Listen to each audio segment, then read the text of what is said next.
Hello,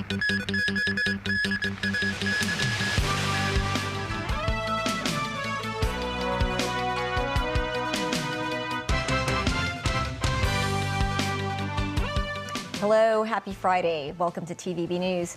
President Xi Jinping and Hungarian Prime Minister Viktor Orban have jointly announced the two countries are elevating their ties to an all-weather comprehensive strategic partnership for the new era. Hungary is the final stop of Xi's European tour. Danny Zhou has more. President Xi Jinping and Hungarian Prime Minister Viktor Orban held talks in a joint press briefing in Budapest on Thursday. Xi expressed his confidence in the prospects of China-Hungary bilateral relations marked by high-level development, deepening political trust and fruitful cooperation. Hungary is welcomed to be China's companion on its path to Chinese modernization, Xi said. Xi said the two sides will enhance synergy in cooperation mechanisms such as the Intergovernmental Belt and Road Cooperation Committee and pursue progress in fields including infrastructure and green energy. Orban said Hungary does not identify with the so-called overcapacity and de-risking rhetoric associated with China and will continue to host further Chinese investments. Orban said, as the rotating EU presidency in the second half of this year, Hungary is ready to make positive effects on promoting development of China's relations with EU as well as the Central and Eastern European countries. Orban also pointed out that Hungary adheres to the One China principle. We always agreed with the principle of one China, single China, and we always stood on the grounds of mutual respect. We always looked on China as a friendly country. Xi and Orban also witnessed the exchange of 18 cooperation documents on trade, investment, technology, agriculture, and other areas. Danny Zhou, TVB News. President Xi Jinping's wife, Peng Liyuan, visited the Buddha Castle and had tea with the wife of Hungary's president. Peng also stopped by at the Hungarian Chinese bilingual school in Budapest. Daniel Rao tells us more.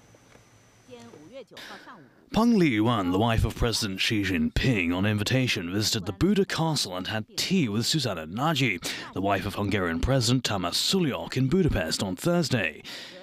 They appreciated an exhibition of Hungarian porcelain and traditional embroidery. Peng said she was impressed by the exquisite Hungarian porcelain and superb embroidery. She said porcelain and embroidery are common symbols of the civilizations of China and Hungary. The two listened to a briefing about the restoration of the St. Istvan Hall of the Buddha Castle. Peng said the two countries would strengthen cooperation in the protection and restoration of cultural relics in order to better preserve historical legacies. Peng also said Hungary is a beautiful country and its people are hospitable. She stressed there are many similarities between the cultures of China and Hungary, and the two peoples share a deep sense of affinity. Peng, accompanied by Eniko Levi, Hungarian Prime Minister Viktor Orban's wife, also visited the Hungarian Chinese bilingual school in Budapest. Peng and Levi watched classes about Chinese language and traditional Chinese culture, such as paper cutting and calligraphy, and had cordial exchanges with the students. Peng said that the Hungarian Chinese bilingual school is a symbol of the friendship between China and Hungary, and she was glad to see that the students speak Chinese very well. She expressed hope that the students will work hard to learn the Chinese language and Chinese culture, have the opportunity to visit or study in China, and actively contribute to the inheritance and promotion of the China-Hungary friendship. Daniel, TV News. Electric cars are one of the many cooperation projects between China and Hungary. China's BYD is looking to Hungary to be its foothold in the European market. The Financial Times quoted Xu Yuqing, the general manager of BYD's European automobile sales division, as saying the group aims to overtake Volkswagen and Tesla to become the largest EV producer in Europe by 2030. BYD is ready to inject billions of euros to cover factories, distribution, and marketing. As the EU is planning to slap tariffs on Chinese automobile imports, BYD still eyes a goal of made in Europe and supplying Europe. BYD's first car plant in the continent will be in Hungary and is expected to create thousands of jobs when production begins next year. Secretary for Labor and Welfare Chris Sun criticized the Social Workers Registration Board for severely deviating from the spirit of safeguarding national security ordinance. On his social media page, Sun raised several examples, saying the board has snubbed social interest and undermined social workers' professionalism and credibility. Sun said those who violated the national security law cannot register as a social worker. He said the Social Worker Registration Board compiles and vets the sector's code of practice and sets up a regulatory system to monitor the quality of social workers. But it failed to follow the department's notice. Sun said there are multiple examples, such as approving the registration or extension of licenses of some social workers who committed serious crimes despite committee members' objections. A social worker who was involved in a rioting-related trial was appointed to the board's disciplinary committee panel, Sun noted.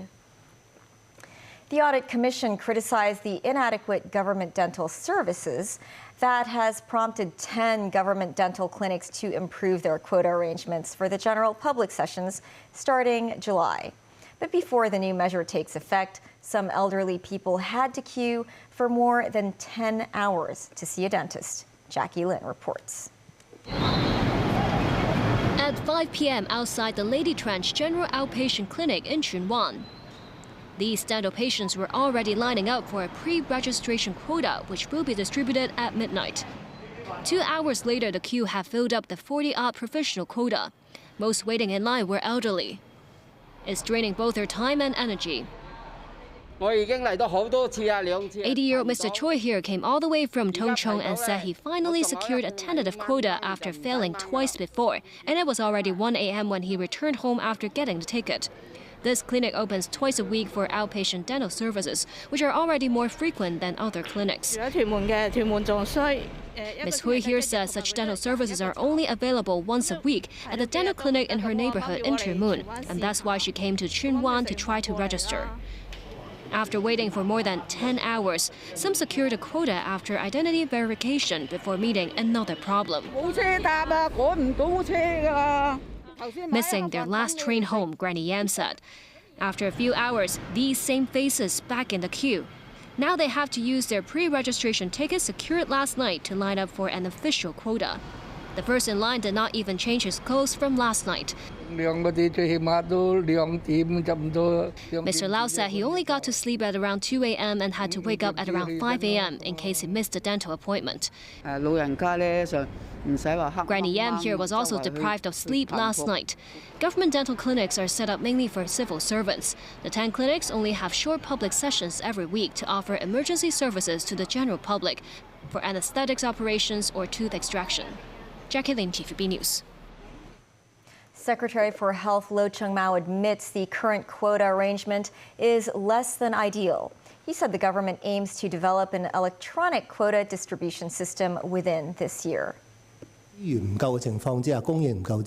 must stress that with shortage of supply, this distribution is not the most ideal arrangement. For the long run, of course, it would be nice if people don't need to queue for that, but that would be too idealistic because the provision of medical service will never be adequate to meet demand. Chairman of Hong Kong Patients' Voices, Alex Lam, meanwhile, hopes the government can streamline the registration procedure, not just online, but also offline. This, as many dental patients hoping to use the government services are the elderly who are not tech-savvy. More organizations and businesses have been hit by hacking attacks. Personal information about 5 million Luk Fook jewelry clients was stolen. Timothy Lee tells us more. Cyber attacks on public bodies and businesses in the city is on the rise. A jewelry chain has become one of the latest victims. Hackers claimed on a social media platform that they stole the personal information of 5 million clients of Luk Fook jewelry. Such information include clients' account numbers, expenditures, residential addresses, and WeChat accounts. The hackers are selling them for 25,000 tethered tokens, which is worth approximately 200,000 Hong Kong dollars. The jewelry company has launched an investigation into the incident.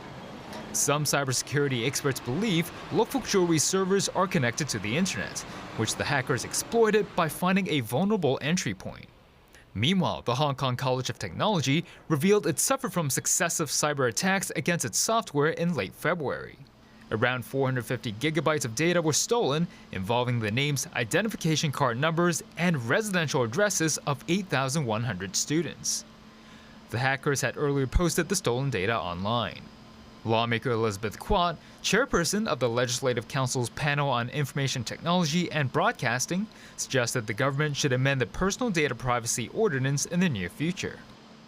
I think this is an overall show that our whole society are not very aware of data and privacy data. Also, because of our privacy data ordinance are very outdated, there are not enough punishment for or penalties for personal data leakage. The ordinance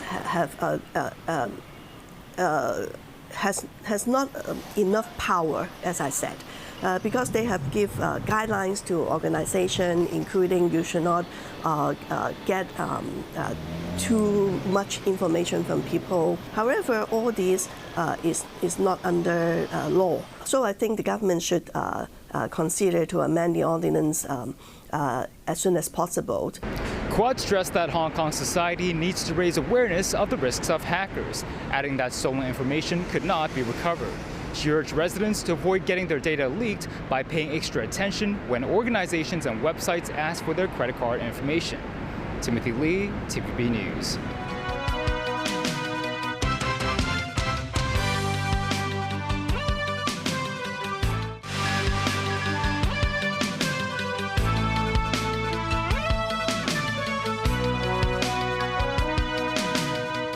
Welcome back.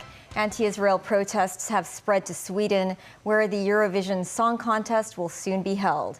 Israel competes in the event, and their song has qualified for the final after a public vote. David Garrett reports. Music fans bang the drum for a cause they believe in. Malmo is hosting the Eurovision Song Contest. Israel will take its place in the final, despite 10,000 protesters taking to the streets of the third largest city in Sweden. People streamed across the bridge near the venue. The music extravaganza attracts a liberal following. Many more could join this movement as thousands descend on Malmo between now and Saturday. Eurovision is being held here in Malmo, and Israel is a part of the competition, and we think that's wrong. They should not be a part of it, as Russia is not a part of it. In Palestine, it's horrible what's happening just now. In Gaza, children, women, and everyone are dying. And so you can't be at home and wait for something. You have to say anything. In the Netherlands, protesters and police clashed. Law enforcement officers had broken up a group at the University of Amsterdam. Demonstrators moved to another area. Activists from outside of the student community were said to have joined. The police said riot officers were deployed to prevent an escalation. Film crews recorded images of injured protesters. Dozens were apprehended. Student protests have been gaining momentum across Europe following similar ones in the US. A number of American universities have seen encampments shut down. Several were detained by police at the Massachusetts Institute of Technology. Demonstrators blocked a drive and a car park in MIT in their ongoing movement against the Israel-Hamas war. There have been similar incidents at top colleges across the northeastern state. Students reacted angrily when police tried to move them along. They say it is their right to protest peacefully. Numerous US schools have cracked down while others have tolerated the protests. Some, though, do seem to be losing patience as demonstrations disrupt work. But there is a growing backlash against how institutions are treating their students. These placard-holding marchers were protesting over how other protesters have been handled. Academics and teachers joined this group to say UCLA in Los Angeles got it wrong when they called police to the campus to break up an encampment last week. The school is threatening to punish or expel the ringleaders. Professors have jumped to their defence, saying it is the board of the university that should go. The university administration has gotten it wrong every time and shamefully put our students' lives in danger. As a department that exists in large part thanks to acts of civil disobedience, we feel especially strongly that the university must protect our students' rights to free speech and peaceful protest. David Garrett, TVB News. U.S. President Joe Biden is facing both anger and praise after his decision to tell Israel that if they invade Rafah, Washington will stop sending some weapons. NBC has the story.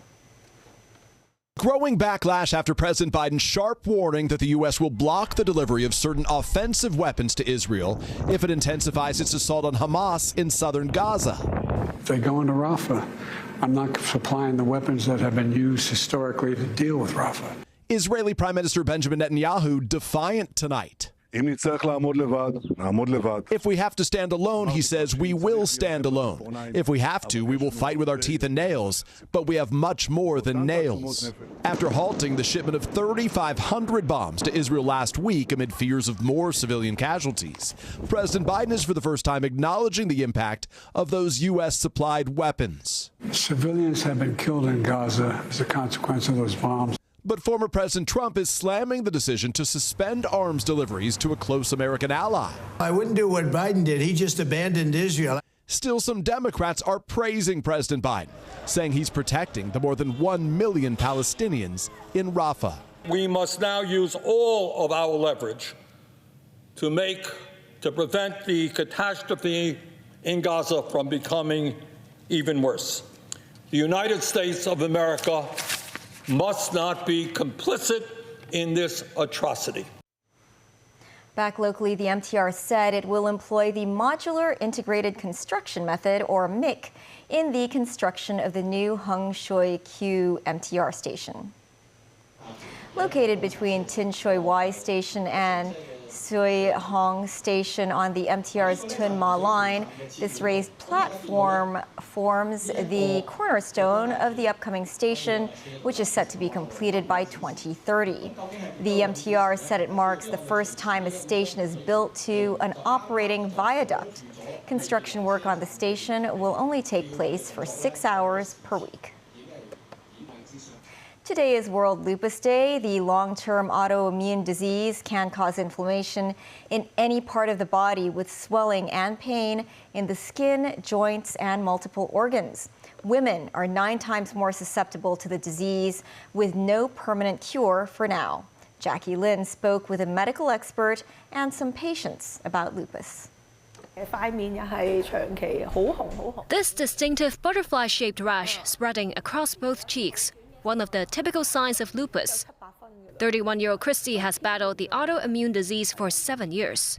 At the beginning, I lost my hair and around this half of my hairs, and my face is always red. I thought maybe I have cancer. I'm so afraid. I find some doctors ask them, but they are also no idea what I got. Christy only found out she has lupus after researches on her own, and she confirmed it later with a rheumatologist, a medical expert on the disease, via blood tests. We have much inconvenience every day. Apart from joint pain, she's also allergic to the sun. In Hong Kong, 1 in every 10,000 people is plagued by the ailment. Women suffer a high risk for lupus, which mainly occurs between 15 and 45 years old. Experts think it may develop in response to hormones like estrogen or environmental triggers, with various types of complications in more severe cases.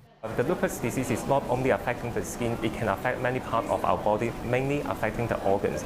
And if the lupus can actually affect the kidney, it can cause a very serious condition, including kidney failure. Christy has joined this group dedicated to raising awareness towards lupus with its various advocacy and education events.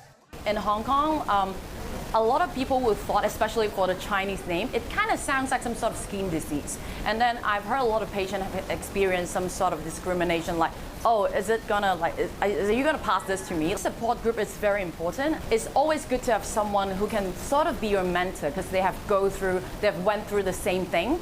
so they can really guide you and also encourage you to how to fight this illness every day. It's happy to fight with lupus with all the friends have lupus together. The non-profit group also hopes to continue and further expand their events to raise awareness towards lupus in this coming year. They include public education work and campaigns at schools. Jackie Lim, TVB News.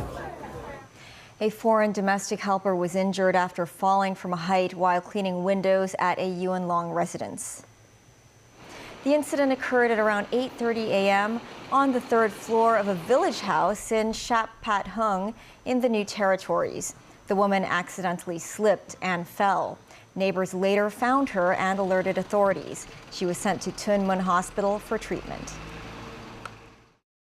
That's the news. Thanks for watching. Have a great weekend.